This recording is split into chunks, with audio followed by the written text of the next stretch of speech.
The object, the intention, and the circumstance are the sources that make up the constitutive elements of the morality of human acts.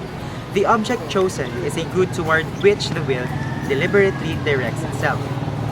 It is the matter of a human act. The object chosen morally specifies the act of the will, so far as a reason recognizes and judges it to be or not to be in conformity with the true good. Objective norms of morality express the rational order of good and evil, attested to by conscience.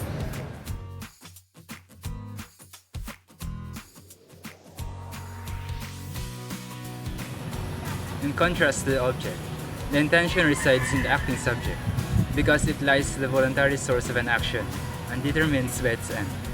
Intention is an element essential to the moral evaluation of an action. The end is the first goal of the intention and indicates the purpose pursued in the action.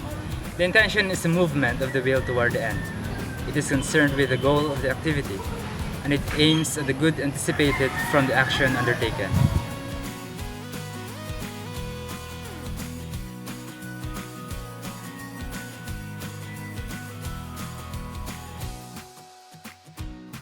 Intention is not limited to directing individual actions, but can guide several actions toward one and the same purpose.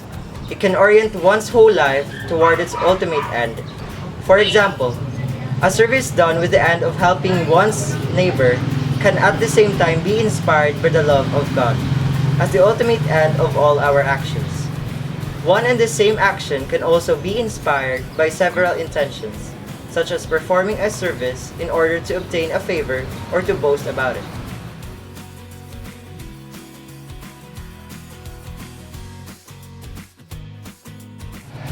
A good intention does not make behavior that is intrinsically disordered, such as lying and calumny, good or just. The end does not justify the means. Thus, the condemnation of an innocent person cannot be justified as a legitimate means of saving the nation. On the other hand, an added bad intention makes an act evil that, in and of itself, can be good.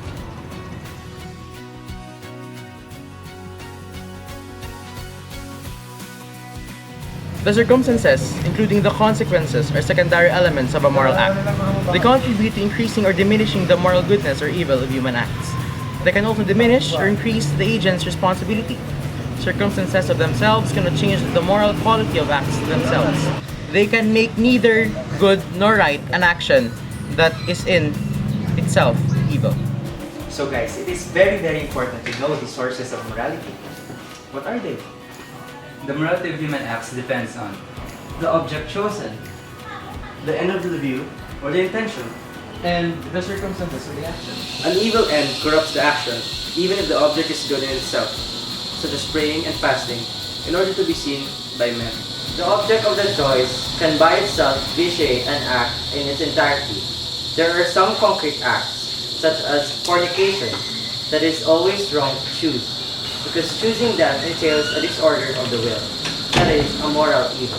It is therefore an error to judge the human act by considering only the intention that inspires them or the circumstance which supply their context. There are acts which in themselves, independently of circumstances and intentions, are always gravely illicit by reason of their object, as blasphemy and perjury, murder and adultery. One meant the evil so that good may result from it. the object, the intention, and the circumstances make up the three sources of the morality of human acts. The object chosen morally specifies the act of willing accordingly, as reason recognizes the judges if good or evil. An evil action cannot be justified by reference to a good intention. The end does not justify the means. A morally good act requires the goodness of its object, of its end, and of its circumstances together. And there are concrete acts that it's always wrong to choose, because their choice entails a disorder of the will. Let's remember that one may not do evil so that good may result from it.